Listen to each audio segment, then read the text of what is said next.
تعجب مونږ کوو چې پام یې وکړو دا شتي سړی راغی زمونږ په شان رنګ کې نه و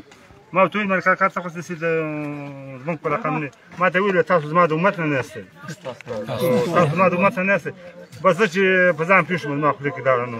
وه دواړه مې دې ګل ته ویل ما یوه صدقه وکړئ ګوره معامله خوښه صدقه مې رانیولې وه جرګه راباندې راغله او دا چې سړی چې راغی ده کې یو خپل تاثیر و ما ته ویل تاسو دا خلک زما د امت نه دي دا خبره زه دروغ ته نه کوم او الله ته ورتګ دی که نه زه په دې پوه شوم چې موږ باندې عذاب راځي او د دې زمونږ په شان رنګ کې یو داسې یو تاثیرات پکې چې د سترګو یې داسې خوراک او ښایسته ږیره ښایسته وجود